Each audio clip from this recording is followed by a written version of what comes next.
Yo, dahil tapos na natin yung match at draft analysis sa Game 1, lipat na tayo sa Game 2. Hindi katulad nung upper bracket match na handang-handa yung RRQ sa draft, dito, tulad nung Game 1, masasabi kong nabasa na naman ng RSG yung plano ng RRQ. Tignan nyo, dahil maganda naman yung naging performance ng RRQ nung Game 1, sadyang na-tilt lang sila nung late game, halos parehas lang yung naging ban nila dito.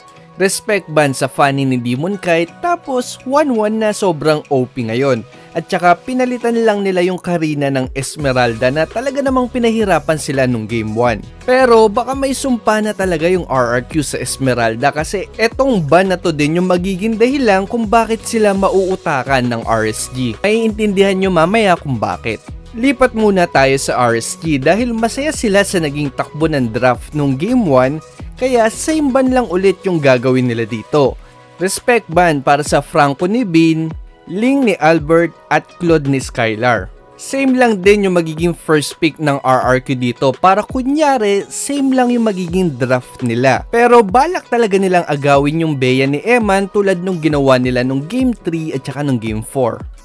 Pero natunugan na to ng RSG kaya tignan nyo kung ano yung pipiliin nila dito. Una, Savior na napakaganda ng performance na pinakita nung Game 1. Tapos dahil binan ng RRQ yung Esmeralda na priority pick sana ng RSG, pwede na tuloy sila mag-rundown Masha dito na pinapangontra kay Bea. Kasi literal na i-rundown ni Masha yung backline tapos pwede pa mag-Donin Light si Aqua pang follow up. Kaya sure kill talaga at tama kayo ng iniisip, nakita na natin yung gantong combo. Ito yung ginamit ng Omega pang force sa Game 5 sa lower bracket finals laban sa RSG. 'Di ba? Hindi pa nagagawa ng RRQ yung plano nilang pag-agaw kay Bea dito na kontra na kagad sila ng RSG. Preventive measure kumbaga. Parang sinasabi ng RSG dito na sige, kunin nyo yung Bea pero papahirapan namin yan. Tingin ko medyo nagulat sa sagot na to yung RRQ kasi hindi katulad kanina na matulin yung pick nila. Ngayon umabot sila sa last 5 seconds bago makapag-decide. Well, kung napanood mo yung Game 4 ng RSG versus Omega, mapapadalawang isip ka naman talaga kung kukunin mo pa ba yung Bea dito.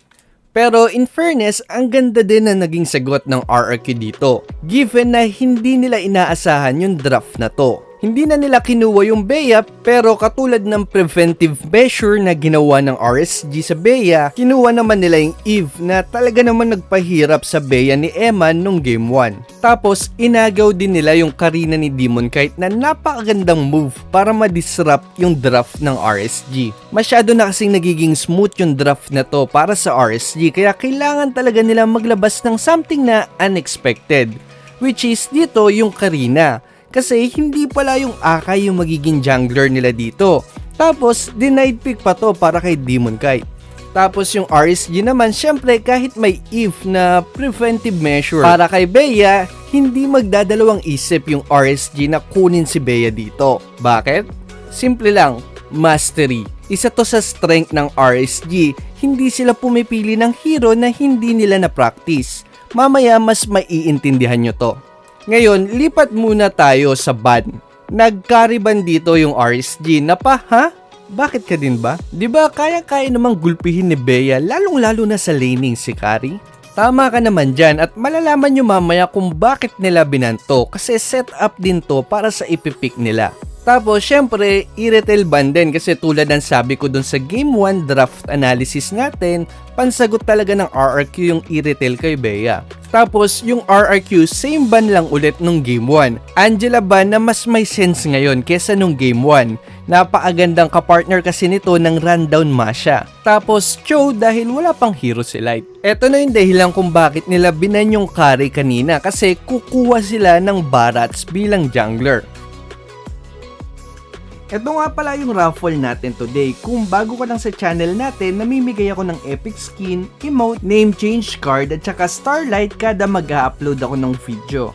Ang kailangan nyo lang gawin ay mag-subscribe, i-like tong video to at mag-share ka ng tips or experience mo na connected sa topic natin. Para to sa mga subscriber natin na nag-uumpisa pa lang at gusto pang matuto. Lahat ng comments dito ira-raffle ko sa susunod na video. Ito na muna yung raffle natin ngayon.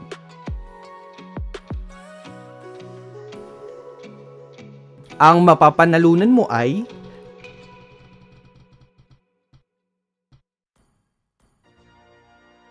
PM mo lang yung Facebook page natin para sa premyo mo. Good luck sa susunod na raffle. Yung RRQ naman, sumagot ng Ruby na maganda talagang kapartner ng Eve kasi bukod sa mahihirapan ng umalis sa ulti ni Eve yung RSG dito dahil sa skill 2 ni Ruby, pwede niya pang hilahin papasok ulit yung mga tataka sa ulti ni Eve gamit lang yung ulti niya. Tapos sa gold lane naman, Brody. Naubos na kasi yung natural holder ng Demon Hunter Sword dito. Halos naban na lahat, kaya ang natitira na lang na pwedeng pangsagot sa Barats ay si Brody dahil sa ulti niya. Ang problema lang, hindi niya to kayang ishred ng matulin, kaya kailangan niya yung tulong ng Karina. Pero pwede naman siyang maging finisher nito. Para naman sa last pick ng RSG, Lolita. Nagtataka ba kayo bakit Lolita, hindi ba mas maganda yung Matilda dito? Bukod sa kaya niya magbigay ng mobility kay Barats, good counter din to sa Eve dahil sa ulti niya para pang cancel ng ulti ni Eve.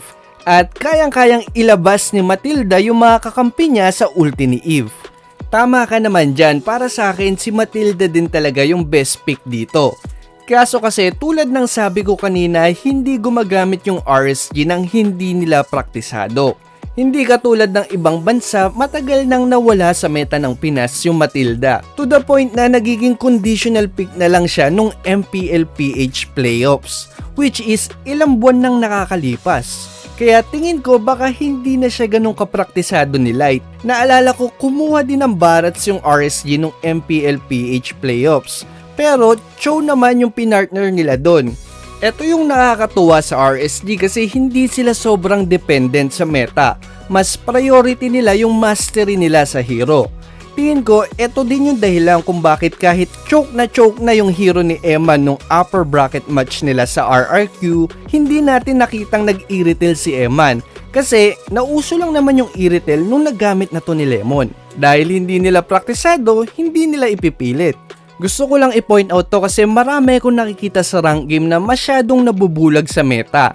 Kahit hindi naman nila master yung hero or ang malala pa dito kahit hindi pasok sa playstyle nila yung hero, pinipilit nila kasi yun yung nakikita nilang meta ngayon. Tapos pag natalo, isisisi nila sa kakampi nila. Though malakas naman talaga yung mga meta hero kaya nga sila tinawag na meta, ibang iba pa rin yung nagagawa ng isang player pag mataas yung mastery niya sa herong gamit niya.